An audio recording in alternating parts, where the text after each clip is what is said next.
Hello students, आज के video में हम देखेंगे importance of pH in everyday life. तो ये जो पीएच है, जैसे कि हमने लास्ट वीडियो में देखा था, ये जो पीएच है, पीएच मतलब क्या है? The scale which will help us to understand the amount और concentration of H plus ion और OH minus ion in a given solution. अगर कोई एसिड है तो उसमें H प्लस आयन्स कितने हैं, और अगर कोई बेस है तो उसमें OH माइनस आयंस कितने हैं, ये बोलने के लिए जो हेल्प करता है उसको हम बोलते हैं पीएच स्केल, जो कि हमने लास्ट क्लास में लास्ट वीडियो में पढ़ा था। तो वही पीएच हमारे डे टू डे लाइफ में कितना इम्पोर्टेंट है, वो हम इस वीडियो में स्टडी करने वाले हैं। तो इसको हम स्टडी करेंगे एक थोड़े फैक्टर से, जैसे कि मैंने यहाँ पे लिखा है pH of the soil, pH in our digestive system, pH change as the cause of tooth decay, self-defense by animals and plants through chemical warfare, pH of the blood। तो हम इसमें से पहला स्टार्ट करेंगे pH ऑफ द सॉइल। सो क्या है pH of the soil? Soil का pH भी इतना इम्पोर्टेंट है क्या? तो आज हम वो स्टडी करेंगे। तो जब हम प्लांट लगाते हैं और जब हम क्रॉप्स ग्रो करते हैं, तो उस सॉइल का जो पीएच रहता है, जो सॉइल का जो पीएच रहता है वो बहुत इंपॉर्टेंट है। Soil pH is very important.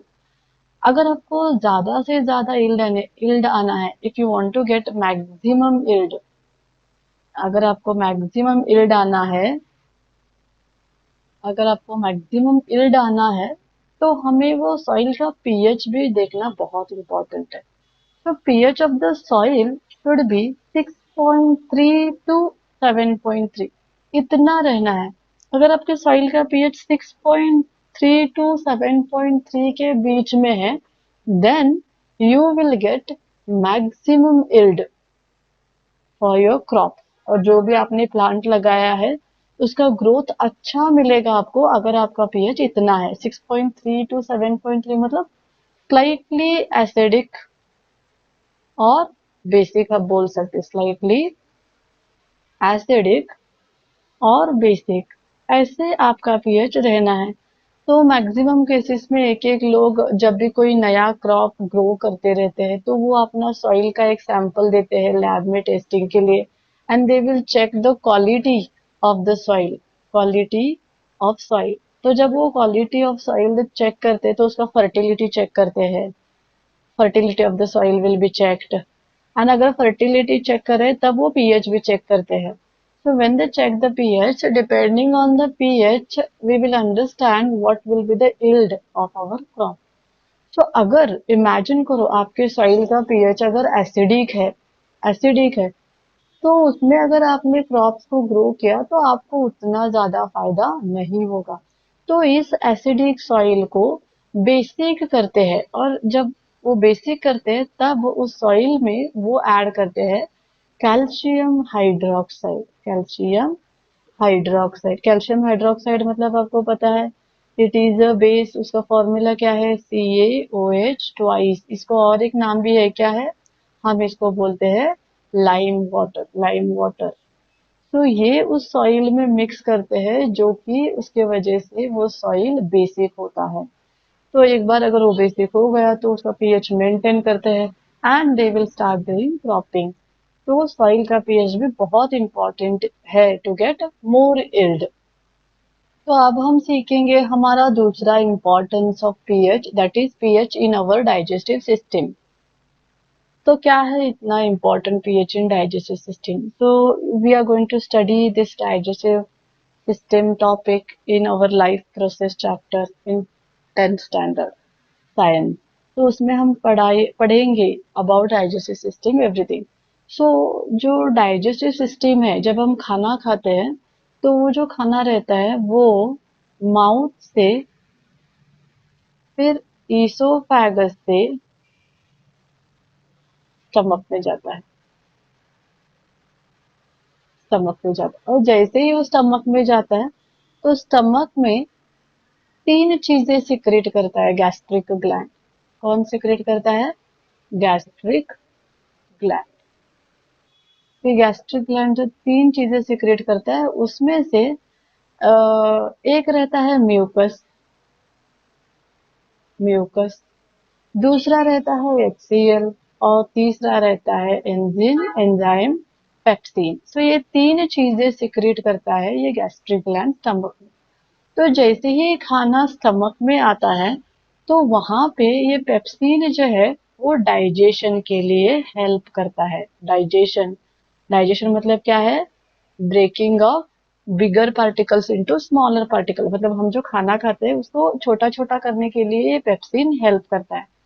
तो जब ये पेप्सिन हेल्प कर रहा है तो उसको जो वहां पे जो मीडिया चाहिए उसको एसिडिक मीडिया मेंटेन करना है। एसिडिक मीडिया मतलब पेप्सिन अगर अच्छी तरह से काम करना है तो वहां पे एसिडिक मीडिया चाहिए। एसिडिक मीडिया मतलब कितना चाहिए? The pH should be 1 to 3, इतना पीएच रहना चाहिए। और अगर इतना पीएच मेंटेन हो गया तो ही ये जो पेप्सिन है वो अच्छी तरह से डाइजेशन करेगा, खाना जो खाते हैं उससे अच्छी तरह से ब्रेक करेगा। इसीलिए ये जो गैस्ट्रिक ग्लैंड है वो HCl को सिक्रीट करता है, so that it can maintain the pH 1 to 3 and proper digestion can takes place. तो ये है pH in digestive system. But एक एक बार क्या होता है, due to more acid, due to more acid क्या होता है? एसिडिटी होती है। आपने कभी सुना होगा, बहुत सारे लोग बोलते हैं कि मुझे एसिडिटी हुई है, हेड पेन कर रहा है। तो वो एसिडिटी मतलब क्या है? Due to secretion of more acid, या एसिड HCl जो है ये ज्यादा सिक्रेट होने की वजह से, एसिड ज्यादा कलेक्ट होने की वजह से एसिडिटी होती है। तो जब एसिडिटी होती है तब हम क्या करते हैं? हम एंटासिड्स टैबलेट लेते हैं। एंटासिड्स, एंटासिड्स मतलब क्या? एंट मतलब opposite, opposite to what? Acid. तो एंटासिड जो टैबलेट लेते हैं, ये जो टैबलेट है वो अपोजिट टू एसिड है। अपोजिट टू एसिड मतलब कौन रहता है? मतलब बेस ही तो रहते हैं। सो ये जो एंटासिड्स टैबलेट रहते हैं इसमें माइल्ड बेस रहते हैं। माइल्ड बेस कौन से रहते हैं? मैक्सिमम जो कॉमनली यूज होते हैं ना वो है magnesium hydroxide. Magnesium hydroxide, hydroxide. तो ये माइल्ड बेस मैक्सिमम यूज होता है।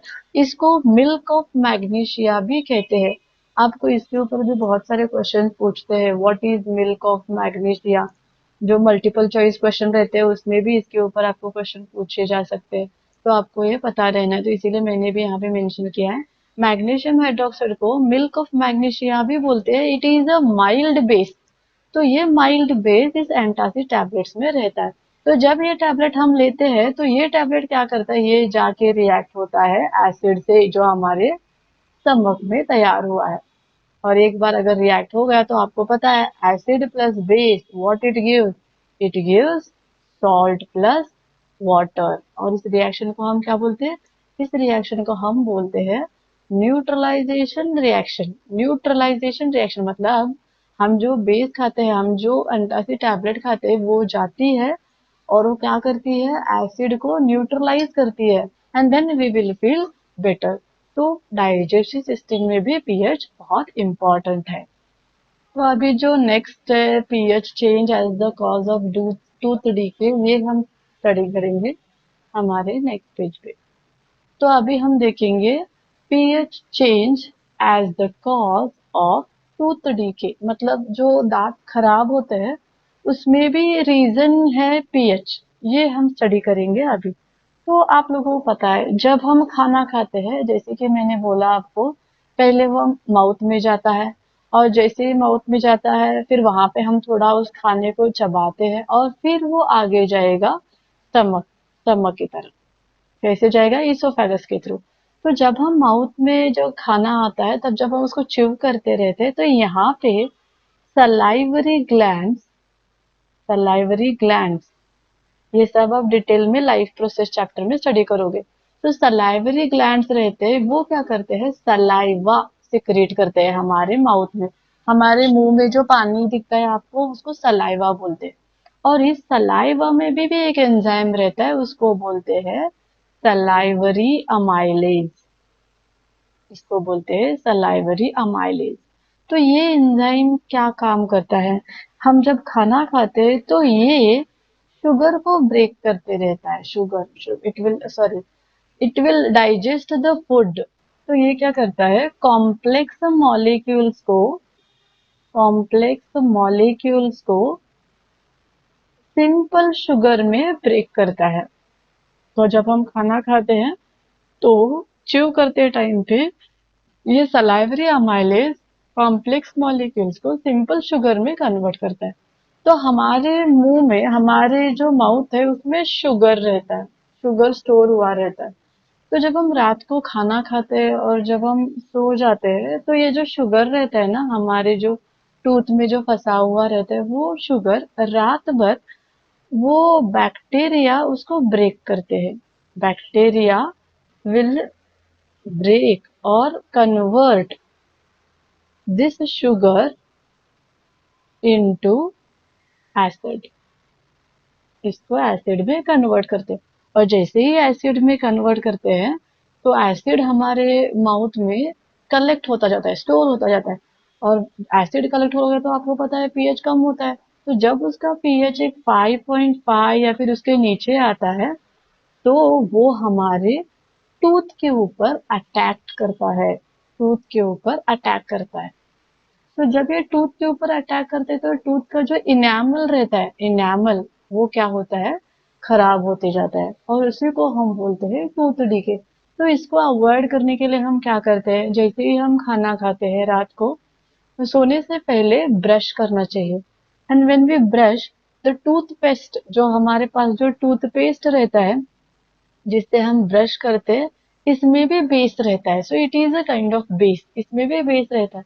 तो जब हम टूथपेस्ट से ब्रश करते हैं तो ये एसिड और ये बेस जो एसिड तैयार किया है बैक्टीरिया ने उसके साथ रिएक्ट होके उसको क्लीन करता है। क्लीन मतलब क्या करता है, अगेन न्यूट्रल कर देता है। तो इसीलिए हम जब ब्रश करके सोते हैं रात को तब हमारे दांत जल्दी खराब नहीं होते। तो यही है पीएच का इम्पोर्टेंस इन टूथ डीके। अभी जो नेक्स्ट है self defence by animals and plants through chemical warfare, उसको हम देखेंगे नेक्स्ट पेज पे। तो self defence bye animal and plants मतलब क्या, मतलब थोड़े एनिमल्स है जैसे कि एंट और हनी बी। और क्या है, हनी बी के बाद में हम बोल सकते हैं वास। तो ये जो थोड़े एनिमल्स है, इंसेक्ट्स है, ये सेल्फ डिफेंस के लिए एसिड सिक्रेट करते हैं। तो उनके जो स्टिंग रहते हैं ना, स्टिंग, तो उसपे एसिड स्टोर रहता है। स्टिंग स्टोर्स एसिड्स और बेस, एसिड भी रहता है बेस भी रहता है। तो ये क्या करते हैं, जब इनके ऊपर कोई हमला करता है, जब इनको लगता है कि हमारे ऊपर कोई हमला कर रहा है, तो सेल्फ डिफेंस के लिए, खुद को बचाने के लिए ये स्टिंग करते हैं और उस स्टिंग में से एसिड या फिर बेस लिबरेट होता है। तो अगर वो हमारे हाथ के ऊपर काट ले तो वो एसिड और बेस हमारे स्किन में रिलीज होता है और उसके वजह से हम उस जगह पे इरिटेशन फील करते हैं। वी कैन फील इरिटेशन और इट स्टार्ट पेनिंग। वो हमें पेन होते रहता है या फिर वो इरिटेशन फील होते रहता है। तो वो है pH in case of self defence by animals and plants. तो प्लांट्स का भी आप पूछ सकते हैं। जैसे कि प्लांट्स में एक प्लांट है जिसको बोलते हैं नेटल, नेटल प्लांट। तो ये जो नेटल प्लांट्स है उसके लीफ के ऊपर छोटे छोटे हेयर्स रहते हैं। तो वो हेयर के अंदर जो एसिड रहता है वो मिथेनोइक एसिड है। तो अगर एक्चुअली आप मुझे पूछोगे तो कौन सा एसिड रहता है, तो एंट में जो रहता है वो मिथेनोइक एसिड रहता है, मिथेनोइक एसिड। नेक्स्ट टॉपिक में हम डिटेल में स्टडी करेंगे, अभी मैं रफली आपको बोल रही हूँ। एंट में मिथेनोइक एसिड रहता है। वैसे ही अगर वास्प में अगर पूछोगे तो वास्प में बेस रहता है, बेस। एंड नेटल प्लांट में अगर आप पूछोगे तो नेटल प्लांट में भी मिथेनोइक एसिड ही रहता है। तो ये सभी जो एसिड्स एंड बेस है ये सभी वो सेल्फ डिफेंस के लिए यूज करते हैं। अगर बाय मिस्टेक आप जा रहे हैं और अगर नेटल प्लांट का कोई लीफ अगर आपके हाथ पे लग गया है तो उसके जो छोटे छोटे हेयर्स रहते हैं वो आपके स्किन के लगेंगे और जहां पे लगेंगे ना वहां पे आपको ये इरिटेशन और थोड़ा पेन होने के लिए, स्वेलिंग रेडिश, वो एरिया रेडिश होने के लिए स्टार्ट हो जाएगा। वो सिर्फ इस एसिड और बेस की वजह से ही रहता है। तो अभी आप लोगों को समझ में आया होगा। अभी इमेजिन आपको एंट ने काट लिया है, तो उसका जो इफेक्ट है उसको कम करने के लिए आप क्या करोगे? अगर ये एसिड है तो उसमें आप बेस को डाल दो। तो अगर किसी एंट ने आपको स्टिंग किया और उस एसिड को निकालना है, तो आप उसमें बेस से उस एरिया को रब करना है। तो बेस से अगर आप रब किए तो वो उसका इफेक्ट न्यूट्रल कर देगा, उसका पेन जो है और इरिटेशन जो है वो स्टॉप हो जाएगा। मैक्सिमम उसके लिए बेकिंग सोडा यूज होता है। Baking soda, baking soda is nothing but consist of base only. अभी इसी चैप्टर में हम उसको डिटेल में स्टडी करेंगे। तो ये जो बेकिंग सोडा है, वो बेकिंग सोडा एसिड के ऊपर रब किए तो उसका इफेक्ट थोड़ा कम होता है। तो ये हमने यहाँ पे स्टडी किया self defence bye animal and plants. Next हम स्टडी करेंगे पीएच ऑफ द ब्लड। तो यहाँ पे जो पीएच ऑफ द ब्लड है, ह्यूमन का जो ब्लड रहता है, उस ब्लड का जो पीएच रहता है, वो उसका रेंज है 7 to 7.8। तो पीएच जो ब्लड का है वो इसी रेंज में रहता है। मतलब अगर वो पीएच इस रेंज में है तो ही प्रॉपरली बॉडी के सभी फंक्शंस नीटली होते रहते हैं।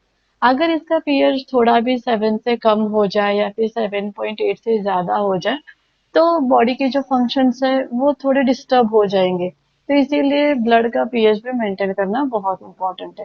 तो आई होप इस टॉपिक से आपको समझ में आया होगा कि पीएच कितना इम्पोर्टेंट है हमारे डे टू डे लाइफ में। इसीलिए अभी हम क्या करेंगे, हम एक थोड़े से नेचुरली ऑकरिंग एसिड्स देखेंगे। थोड़े प्लांट्स है, थोड़े एनिमल्स है, इंसेक्ट्स है जो एसिड्स तैयार करते हैं, तो उनका एक थोड़ा सा हम देखेंगे इंफॉर्मेशन। तो आप लोग यहाँ पे देख सकते हैं, थोड़ा नेचुरल सोर्सेस है, फिर एसिड है, फिर नेचुरल सोर्सेस है और फिर एसिड है। तो यहाँ पे देख सकते हैं आप, विनेगर जो रहता है उसमें एसिटिक एसिड रहता है, और जो कर्ड रहता है, कर्ड, उसमें लैक्टिक एसिड रहता है। ऑरेंज जूस में सिट्रिक एसिड रहता है। टमाटो का जो जूस रहता है उसमें ऑक्सैलिक एसिड रहता है। लेमन में सिट्रिक एसिड रहता है।